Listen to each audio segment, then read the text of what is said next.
Hello guys, how are you all of you? I hope so all of you are doing well and welcome back to the channel. दोस्तों class 11 accountancy में पूरा accounts अच्छे से learn करने के लिए जो फर्स्ट स्टेप जो हमें अच्छे से लर्न करना है उसका नाम है जर्नल एंट्री। और इसीलिए हम जर्नल एंट्री की रिवीजन कंटिन्यूअसली कर रहे हैं। लास्ट लेक्चर में भी हमने जर्नल एंट्री के कुछ बेसिक ट्रांजैक्शन है उसकी प्रैक्टिस की थी और आज के सेशन में भी हम कुछ और डिफ़िकल्ट ट्रांजैक्शन से उसकी प्रैक्टिस करने वाले हैं। मेरा नाम है संकेत sir. Let's get started.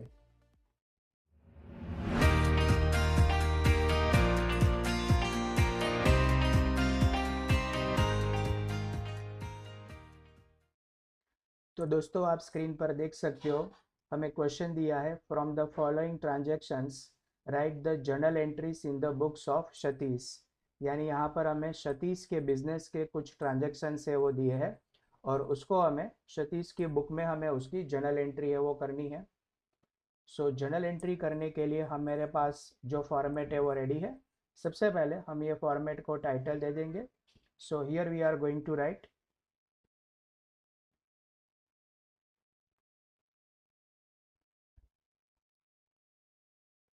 journal entries in the book of Satish. अब सारे कॉलम्स जो है उसको हम प्रॉपर नेम अलॉट कर देंगे। तो सबसे फर्स्ट कॉलम में हम लिखेंगे date, second column would be for particulars, third column में हम लिखेंगे ledger folio number, debit amount in rupees, credit amount in rupees, 2018 जनवरी 1। तो डेट के कॉलम में सबसे पहले हम ईयर मेंशन कर देंगे 2018 January 1. So now let's read and understand the transaction.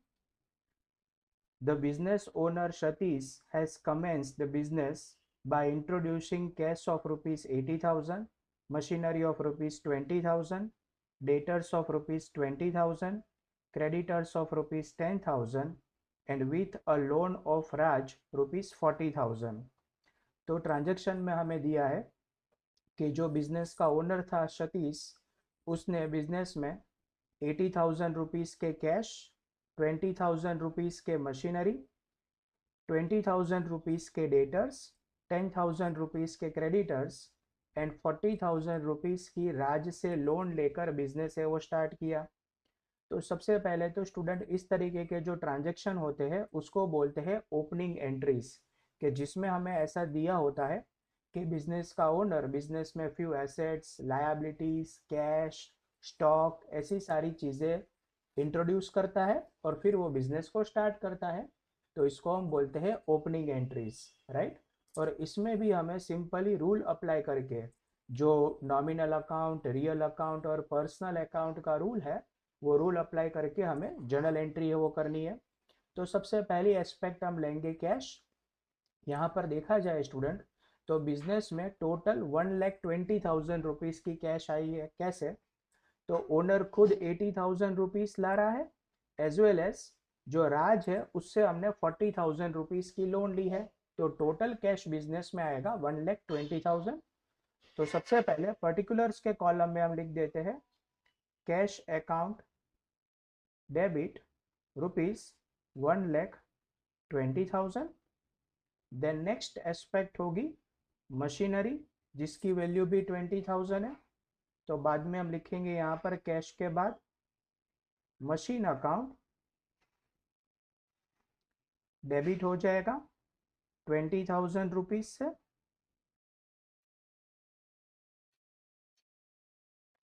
After machine will take debtors of rupees 20,000। तो यहाँ पर हम लिखेंगे debtors account debit 20,000। After that we have creditors of rupees 10,000। अब जो क्रेडिटर्स होते हैं स्टूडेंट वो बिजनेस के लिए लायबिलिटी होते हैं। इसीलिए हम क्रेडिटर्स का अकाउंट क्रेडिट करेंगे। तो यहाँ पर हम लिखेंगे टू क्रेडिटर्स अकाउंट, जिसकी वैल्यू हमें दी है 10,000 रुपीज़। देन बिजनेस के ओनर ने यानी कि सतीश ने जो राज से लोन ली थी वो भी बिजनेस के लिए लायबिलिटी है। तो यहाँ पर हम लिखेंगे to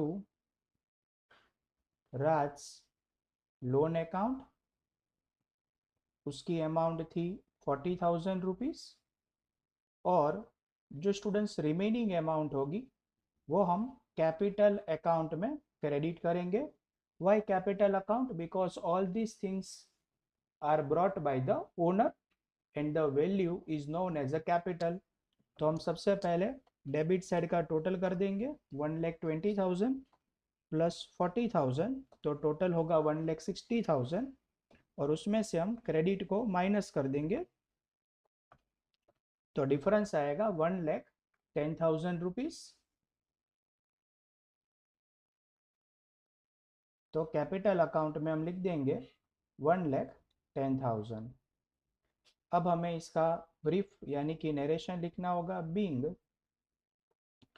cash of rupees 80,000, machine of rupees 20,000, comma debtors of rupees 20,000, comma creditors of rupees 10,000 and a loan from Raj of rupees 40,000 introduced and commenced business। तो स्टूडेंट ये हो गया हमारा first transaction complete. So I hope so guys first transaction आपको अच्छे से समझ में आ गया होगा। Now let's move for the next transaction जो हुआ है जनवरी 4 को। तो सबसे पहले हम डेट के कॉलम में लिख देंगे January 4. Now let's read the transaction. Due to need of business, additional fund is obtained rupees 30,000 as a loan from friend Avi। तो यहाँ पर ट्रांजैक्शन का मतलब ये है कि बिजनेस में ज़्यादा फंड की रिक्वायरमेंट होने की वजह से अवी से 30,000 रुपीज़ की लोन है वो यहाँ पर हमने ऑप्टेन की है। तो अगेन हम इसको रिकॉर्ड करेंगे। टू एस्पेक्ट होगी। First aspect would be cash as per real account comes in, तो डेबिट होगा। And another aspect would be Avi's loan. Avi is a giver of benefit as per the rule of personal account, तो इसको हम credit करेंगे। Let's record the transaction. So here we are going to write cash account debit rupees, the amount is 30,000 to Avis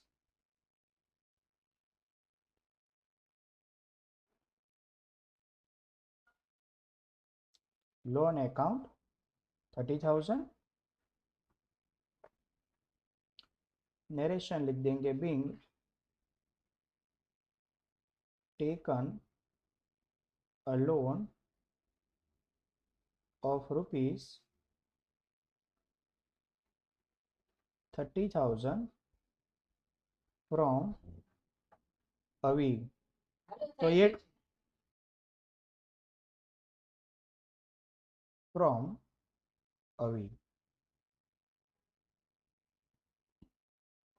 तो इसी के साथ हमारा जो सेकंड ट्रांजैक्शन है वो भी हमने कंप्लीट कर दिया। Now let's move for the next transaction. Number 6, goods worth rupees 20,000 purchased at 10% rate discount and 5% cash discount from Kanan. Half amount is paid by check. तो क्वेश्चन में हमें दिया है, हमने कानन से 20,000 रुपीज के गुड से वो 10% trade discount and 5% cash discount से परचेज किए हैं और हाफ अमाउंट है वो हमने चेक से पे की है। तो सबसे पहले स्टूडेंट हमें इसमें कुछ कैलकुलेशन करना होगा। नंबर 1 पर हम कैलकुलेटर में 20,000 में से जो 10% का ट्रेड डिस्काउंट है उसको सबसे पहले डायरेक्ट माइनस कर देंगे। तो आपको कैसे करना है, 20,000 माइनस 10%, तो आपको मिलेंगे 18,000 रुपीज। यानी कि हमने जो कानन से गुड्स परचेज किए वो 18,000 रुपीज के हैं।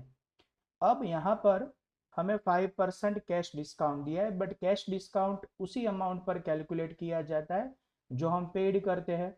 तो यहाँ पर लिखा है हाफ अमाउंट। तो सबसे पहले 18,000 के हम दो पार्ट कर देंगे, विच वुड बी 9,000 एंड 9,000। तो जो 9,000 हाफ अमाउंट है जो हमने कैश से पे की है उस पर हम कैलकुलेट करेंगे 5% कैश डिस्काउंट। तो 9,000 इंटू 5% हम कैलकुलेटर में करेंगे तो हमें मिलेगा 450, और माइनस करने के बाद जो अमाउंट हमने चेक से पे की होगी दैट वुड बी 8550, और ये हमने चेक से पे की है तो इसके लिए एस्पेक्ट होगी बैंक। बाकी के जो 9,000 है वो अभी भी हमने कानन को पे नहीं की है तो ये क्रेडिट होगा, और क्रेडिट के लिए हम पर्सन का नाम यूज करेंगे, दैट इज अ कानन। और कैश डिस्काउंट की जो अमाउंट है दैट इज अ 450। बैंक की जो अमाउंट आएगी दैट इज 8550। कानन में जो अमाउंट आएगी दैट इज 9,000, और परचेज होगा टोटल 18,000 रुपीज का। यानी कि यहाँ पर ये ट्रांजेक्शन में टोटल 4 एस्पेक्ट को हम रिकॉर्ड करेंगे। Let's record this January 6।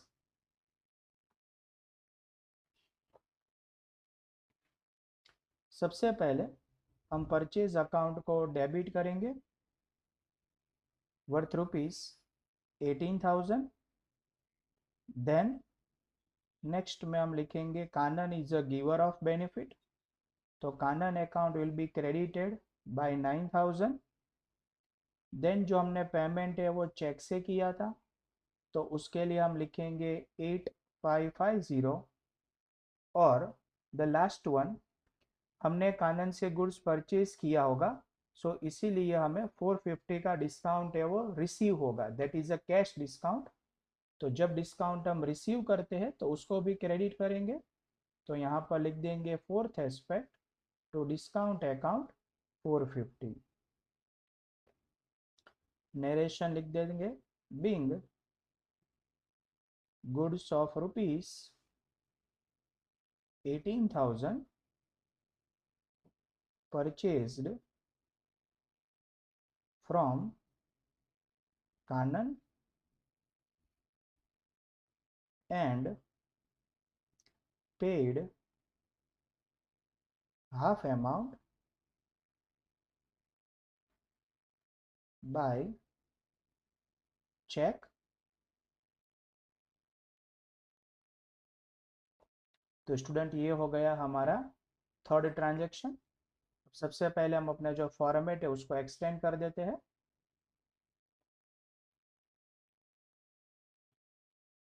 तो हमने अपने फॉर्मेट को एक्सटेंड कर दिया है और एक हॉरिजॉन्टल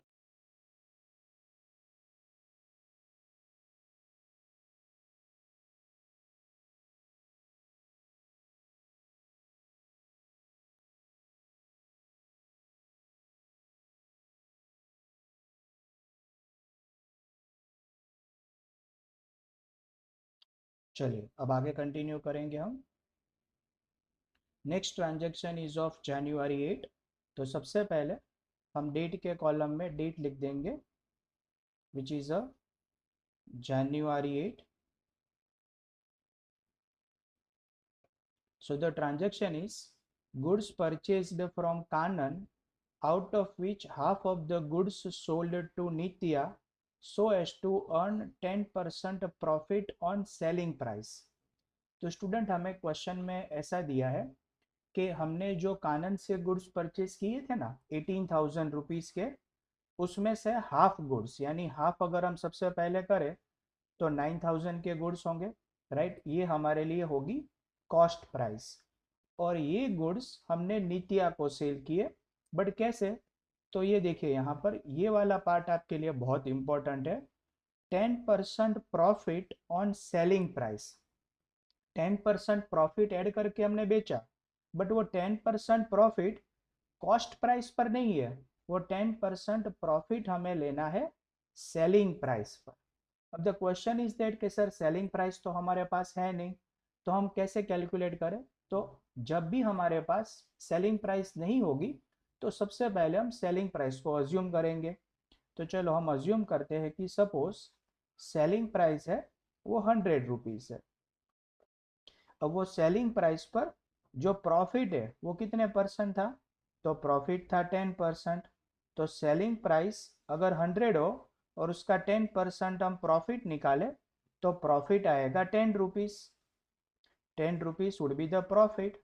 और अगर आप सेलिंग प्राइस में से प्रॉफिट को माइनस कर देते हो तो 90 रुपीज हमें मिलती है कॉस्ट प्राइस, राइट। तो कॉस्ट प्राइस अब हमें मिली है। तो स्टूडेंट अब हम इसको यहाँ पर इस तरीके से लिखेंगे, एक तरफ लिखेंगे कॉस्ट प्राइस, दूसरी तरफ लिखेंगे सेलिंग प्राइस। तो जब हमने अज्यूम किया था सेलिंग प्राइस 100, तब कॉस्ट प्राइस आई थी 90। तो रियल में हम जो गुड सेल करने वाले हैं उसकी कॉस्ट प्राइस कितनी है? तो उसकी कॉस्ट प्राइस है 9,000। तो उसकी सेलिंग प्राइस कितनी होनी चाहिए? चलिए सिंपली क्रॉस मल्टीप्लीकेशन कर देते हैं। 9,000 इंटू 100 डिवाइडेड बाई 90। तो स्टूडेंट अगर हम इस तरीके से कैलकुलेशन करेंगे 9,000 इंटू 100 डिवाइडेड बाई 90, तो हमें सेलिंग प्राइस इसकी मिलेगी 10,000 रुपीज। यानी कि जो गुड्स हमने कानन से 9,000 में परचेज किए थे वो हम नित्या को 10,000 में सेल करेंगे। और अब अगर आप प्रूफ करना चाहो तो देखिए हमें क्या दिया था, 10% प्रॉफिट ऑन सेलिंग प्राइस। अब सेलिंग प्राइस आई 10,000 और उसका अगर हम 10% निकालेंगे तो 1,000 रुपीज से वो प्रॉफिट होगा, है ना। और बाकी के 9,000 कॉस्ट प्राइस हमें मिल जाएगी। ये सिर्फ क्रॉस वेरिफिकेशन के लिए है। बट हमने जो नित्या को गुड्स सेल्स किया वो 10,000 रुपीज में किया होगा। तो चलिए अब इसको हम रिकॉर्ड कर लेते हैं। जो ट्रांजैक्शन है वो क्रेडिट ट्रांजैक्शन है, तो हम पर्सन का नाम यूज करेंगे। सबसे पहले यहाँ पर लिखेंगे Nitya account debit worth ₹10,000 to sales account 10,000। Narration में हम लिखेंगे being goods sold to Nitya. और ट्रांजैक्शन कंप्लीट होने के बाद विल ड्रॉ हॉरिजॉन्टल लाइन। तो स्टूडेंट्स ये हो गई ट्रांजैक्शन जनवरी 8 के लिए। Now let's see the next transaction January 15। तो सबसे पहले हम डेट के कॉलम में डेट लिख देंगे जनवरी 15।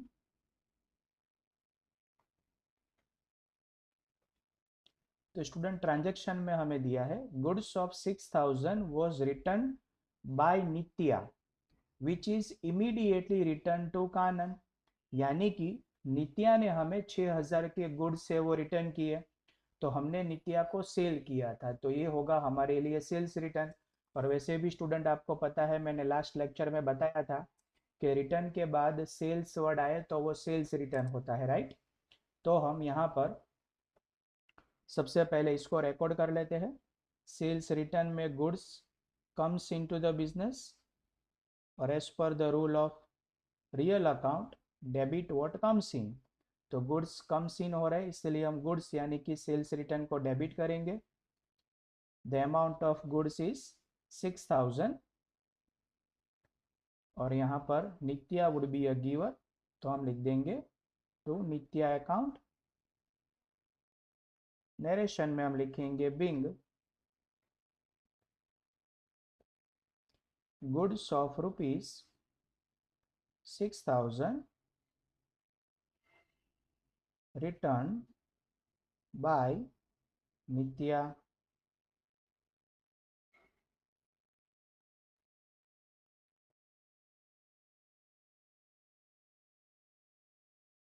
चलिए अब आगे वही ट्रांजैक्शन में सेम डेट को हमें दिया है कि यही गुड्स हमने कानन को रिटर्न कर दिए, क्योंकि हमने ये गुड्स कानन से परचेज किए थे। But students the question is, क्या हम कानन को सेम प्राइस से ही रिटर्न करेंगे? तो आंसर इज नो, क्योंकि हमने जो कानन से गुड्स परचेज करके जो नित्या को सेल किए थे उसमें हमने प्रॉफिट ऐड किया था।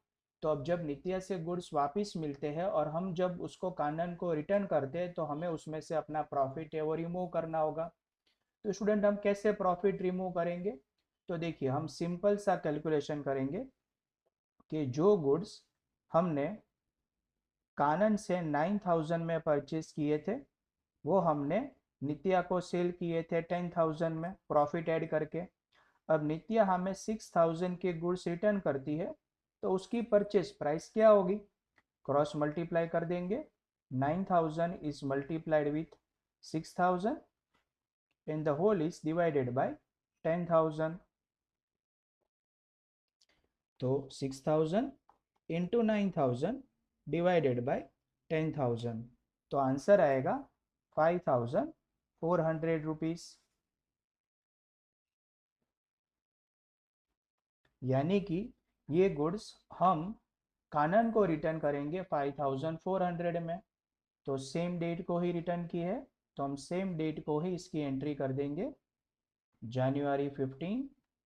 यहाँ पर हम लिखेंगे Kanan is a receiver of benefit, तो Kanan account debit 5,400 to purchase return account 5,400। Narration लिख देंगे being goods of ₹5,400 return to Kanan. और इसी के साथ स्टूडेंट ये हमारा लास्ट ट्रांजैक्शन था जो हमने कंप्लीट किया। तो यहाँ पर हम ड्रॉ कर लेंगे इसके लिए हॉरिजॉन्टल लाइन।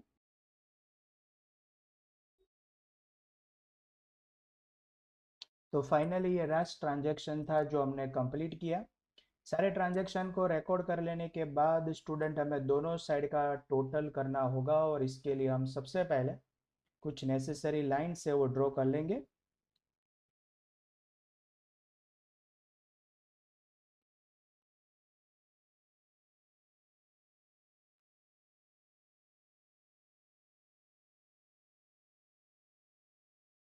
पर्टिकुलर के कॉलम में हम लिख देंगे total,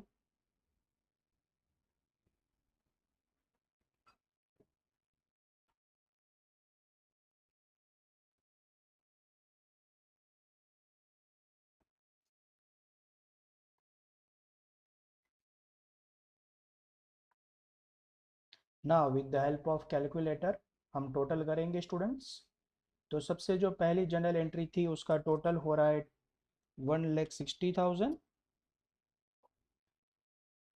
plus 30,000 plus 18,000 plus 10 plus 6 16,000 and plus 5,400। तो यहाँ पर हमें टोटल जो मिलेगा दैट वुड बी 2,29,400 रुपीज़। और दोनों साइड हमने जो अमाउंट है वो सेम लिखी है, तो दोनों साइड का टोटल भी सेम ही आएगा, 2,29,400 रुपीज़। तो ये हुआ students practice of journal entry with few transactions like जो मोस्टली गुड्स के रिलेटेड थे और ओपनिंग एंट्रीज के रिलेटेड थे। आई होप सो गाइस आपने ये ट्रांजैक्शन को अच्छे से लर्न किया होगा। राइट, तो इसी के साथ हम आज का सेशन यहाँ पर कंप्लीट करते हैं, but you make sure that next class में अटेंडेंस लगाना मत भूलिएगा, क्योंकि हम इसी तरीके के और भी डिफिकल्ट ट्रांजेक्शन्स है वो लेकर आपके लिए आने वाले हैं. Till then see you guys, take care, bye bye.